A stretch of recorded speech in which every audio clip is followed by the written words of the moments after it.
Hello TRI, and welcome to week 7 of Algo-Trading Level 1. This is the final week of the course, and before we let you guys go, there are some important topics that I need to share. Some of these will include backtesting and forward testing and what the differences are between the two, breakdowns of order execution management systems, as well as some useful third-party tracking tools that can be used to track your accounts across multiple exchanges on a single spreadsheet. So let's get started. For week 7, we'll be breaking down 3 main topics. The first topic we'll discuss is backtesting and forward testing and what the benefits and limitations are for the two, as well as some example data of us forward testing our strategies and what my personal insight is based off the data that we collect. Second topic will be order execution management systems, pretty much breaking down what they are and their use case in crypto, as well as a workflow diagram for both 3 commas and AutoView. We'll also discuss the limitations for high-frequency trading with cryptocurrencies on crypto exchanges. And the third and final topic to wrap up the course and this week, we'll be using spreadsheets with read-only API keys that are generated from your exchange. So with these read-only API keys that you provide to these third-party tracking tools, you'll be able to have real-time tracking of current positions and balances, as well as automated profit and loss order matching, so that way you don't actually have to go ahead and manually input the data to when you bought and sold. Rather, it would read the information and automatically compute when it was bought or sold. Backtesting versus forward testing. Let's get started. So we'll be discussing the use, benefits, and precautions of both backtesting and forward testing your strategies prior to execution. Most fund managers, data scientists, and algo traders practice the same methodology because it's helped so many people save so much time and capital over the years. Thanks to the order execution management systems, charting platforms, and other tools that we have readily available, we can easily quantify the strategies that we've done beforehand and run them off past market conditions that are relevant to these strategies' market condition. Since it's wise to backtest prior to forward testing, I'll go over the use, benefits, and precautions of backtesting first. So the use of backtesting is quite simple. You would go ahead and import the strategy that you developed and put that strategy, especially if it's meant for a specific market condition, within a time frame in past data that suits the same market condition. For example, if you wanted to backtest a strategy such as the DAVO, which is meant for a trending up market condition, then within the pair that you're trying to backtest, you'd only select a range of time that is relevant to the type of market condition that the strategy is built for. So in this case, you'd only select a range of data that has the market condition going upwards or trending upwards. This is very important because usually, and most of the time, strategies that are developed for algo trading are only meant for specific market conditions, so uptrending, downtrending, or ranging. It's never wise to use one strategy for all market conditions. Rather, it's better, and it's much better practice actually, to go ahead and have an offset or have something set up so your strategies change depending on the market conditions of the pair that you're trading. Despite backtesting being very useful, there are a few precautions that you need to keep in mind. The first one is, when you backtest data on a platform like TradingView does not assume any spreads, exchange delays, or API delays between TradingView and the exchange, as well as 3 commas or AutoView as the intermediary.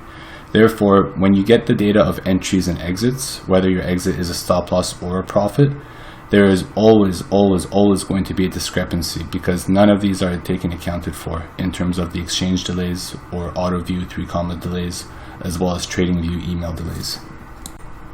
Also, when backtesting, the backtesting tools such as TradingView automatically assumes that the limit or market order that you set goes through automatically.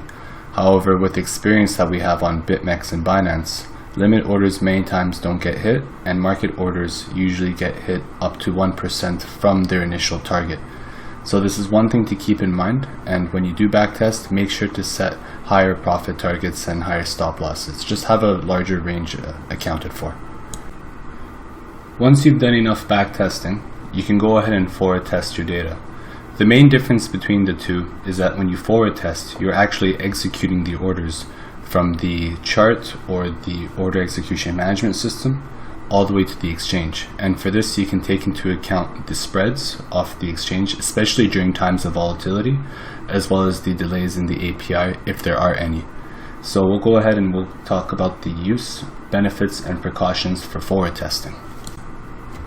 So with that being said, the main benefit of forward testing is to test how much liquidity the pair you're trying to algo trade has in respect to what's being backtested. And in most times we also use this data to see what the lag is or the delays are between the charting platforms, the order execution management systems, and the exchange. Going forward in a bit, I'll show you some past data and the differences that we collected from both backtesting and forward testing. And some final precautions to keep in mind for forward testing are pretty much the same as the backtesting precautions, where you must assume a variance of 1% just because of liquidity. And for that reason, we also advise that you only trade pairs or in markets that have enough or a ton of liquidity, especially if you're considering putting in more volume or more money into each pair. If any of you are looking to forward test and backtest on BitMEX, one thing that I cannot stress enough is that if you do a trade that's 20x leverage, a 1% variance will cost you 20% of your total position. Therefore, if you have a stop loss of 2%, your liquidation is roughly 5%. Therefore, that's a 40% loss on the position. If you have a variance of 1% on top of the -2 stop loss that you have, you will severely damage yourself, because the difference of 1% will cost you an additional -20% on that position. Therefore, if your stop loss ends up being hit at -3% instead of -2, you're down 60% on that position when you sell instead of 40%. So do keep that in mind and try to play BitMEX with a much lower leverage. Somewhere along 5x I would suggest would be the max. What we have here is an example of forward tested data on both Binance and BitMEX exchanges, and this was done with 3 commas. So as you can see on column H, we have the take profit condition, which we set for each pair before executing. However, if you go ahead and see the column right beside it, the L column, you can see that the variance is up to 1%, sometimes 1.5% more or less than the anticipated profit target. On Binance, each pair had roughly 0.1 to 0.2 BTC allocated per trade, and on BitMEX, it was roughly 0.05 to 0.1 BTC allocated pre-leverage. So these pairs that were traded had enough volume to determine if there was enough spread on these exchanges when we forward tested. With the forward tested data that you just saw, there are 4 things to keep in mind.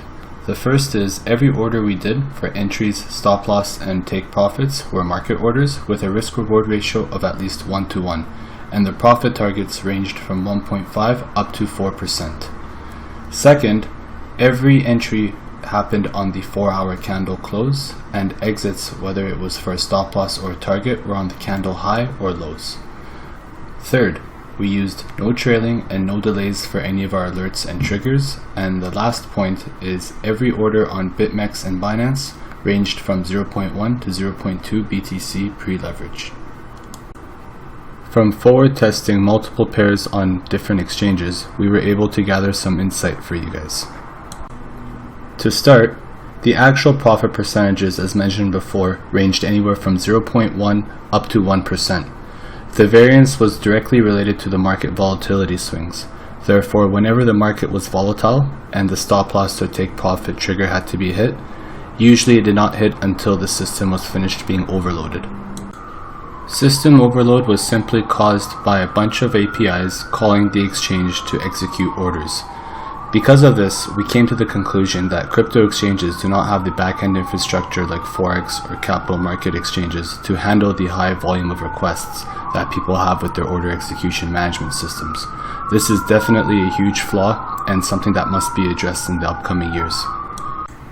To mitigate this issue, we strongly suggest having profit targets and stop losses greater than 3%. With the previous example that we showed you, our profit targets ranged from 1.5 to 4%, and with the 1% spread, it just wasn't worthwhile. Also, when working with leverage, you want to have a profit target of at least 3 or 4% because of the fact that when you're dealing with leverage, your losses are multiplied if something like this variance was to occur.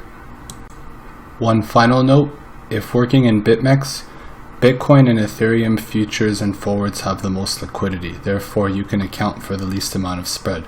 But when you're dealing with leveraged altcoins, especially Bitcoin Cash, because of the lack of liquidity, expect to have a variance of at least 1, maybe up to 2% when buying and selling your orders.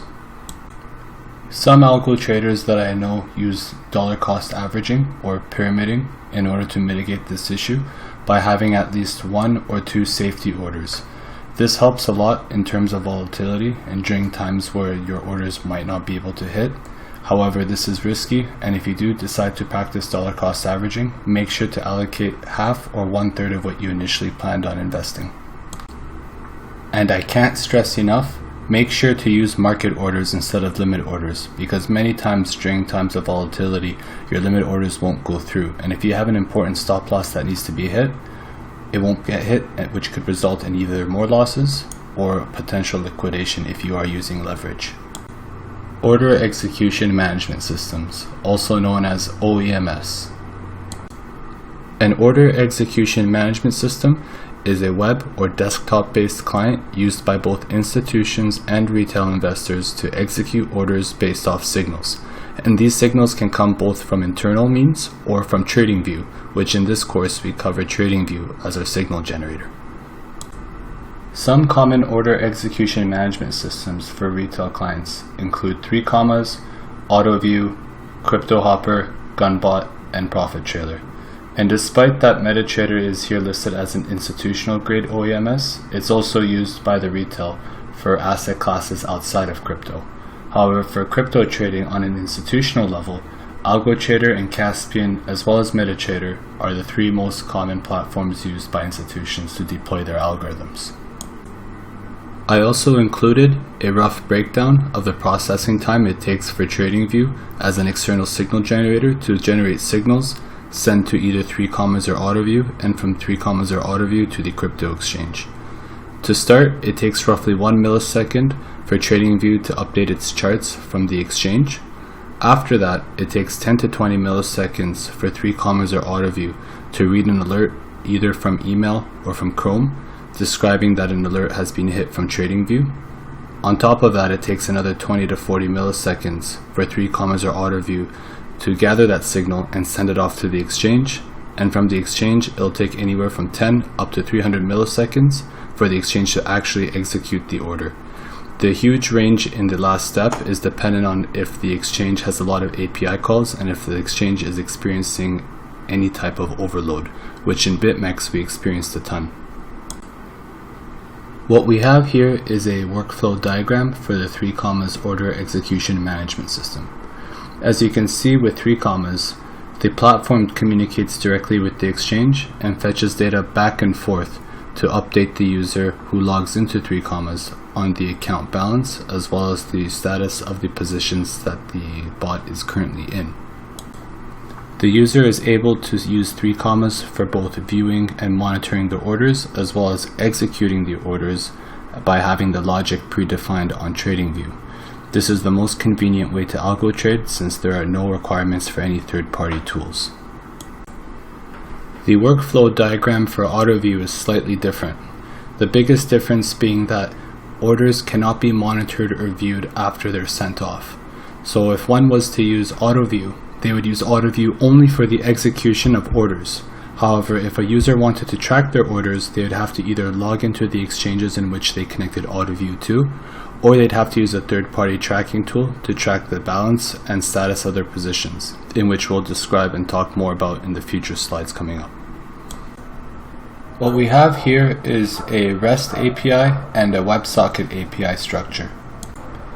In this case, TradingView would be using the WebSocket API provided by the exchange because it's only trying to fetch one stream of data. It's not trying to send data back. However, when 3 Commas and AutoView use the REST API, The REST API then may experience issues if many other people who are using the REST API try calling it at the same time. This is why, as mentioned before, the infrastructure for crypto exchanges and for their APIs are limited compared to Forex and capital market brokerages. This is because the APIs are not large enough or are not powerful enough to handle multiple calls at the same time. Finally, to wrap up this week as well as this course, we'll be going over the last topic, which is real-time tracking and automated order matching with third-party tools.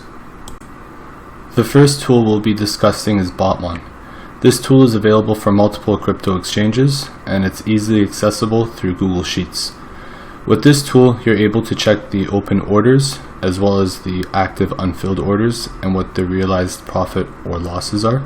As well, you're able to check all of your past orders and have the spreadsheet automatically calculate what your profits and losses were for all matched orders. Orders can be matched either one-to-one or one-to-many, or many-to-one or many-to-many. This is very convenient because the algo within the sheets will calculate every order for each pair and specify whether the buy or sell was within the same trade altogether. This tool also is roughly $40 to $50, and the only way to purchase this tool is through Ethereum. So if you're interested in purchasing this tool, I'd highly suggest trying it for free for the first 14 days, since they give you full access to all the functionalities. The developers of Botmon also made two free alternatives for Binance and BitMEX.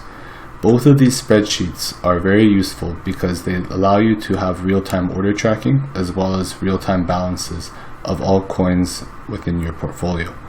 The only feature that these two tools don't have, in which Botmon does, is the past order matching from one-to-one or one-to-many or many-to-many order types.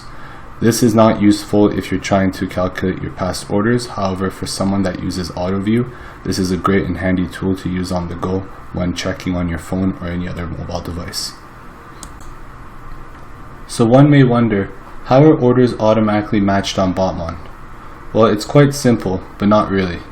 So with Botmon, the real reason why you're paying them is because they have the algos that determine what the trade history based off the API that was fetched from your account entails for all of the orders. So once it reaches and finds all of the trade history data that are fetched onto cells within the Excel spreadsheet, from there they have their own algos that are able to determine what is sufficient based off specific criteria into what is a part of a trade and what isn't.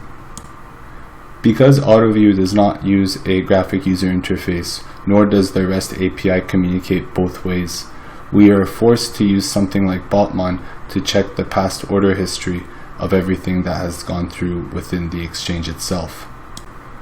This is especially useful because with this data we'll be able to find out what the trades were in terms of if they were profit or losses, as well as detailed information on multiple types of orders that could have gone through, including pyramiding and dollar cost average type orders. For people that use 3 commas, I don't really suggest using this tool because any order that was executed through 3 commas API would be recorded through 3 commas. For example, if an order for a buy was to go through as well as a sell, 3 commas would record it as both of them were to happen, and from there have it in their own database, which would display on the graphic user interface on their website. Therefore, something like this would only be useful if you're trying to compile data from before, prior to even using 3 commas within the same exchange account. And there you have it, folks. 7 modules of Algo-Trading Level 1 finally done. We've wrapped up this week and this course overall, and I hope you guys had a good time.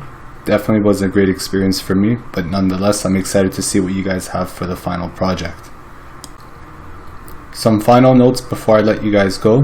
If you're interested in learning about future course topics in our advanced algo trading course, they include developing on PineScript to create indicators, strategies, and alerts on TradingView, as well as developing on MQL for trading crypto, Forex, and equities on MetaTrader. Make sure to review your bots and benchmark their actual performance compared to what you initially predicted through your backtests, and make sure to journal your findings and make changes to further perfect your process. And if you have any questions regarding the final project, feel free to reach out anytime or contact me during office hours. or tutorial. I'm always open to chat and help out. It's been a pleasure, everyone. Take care.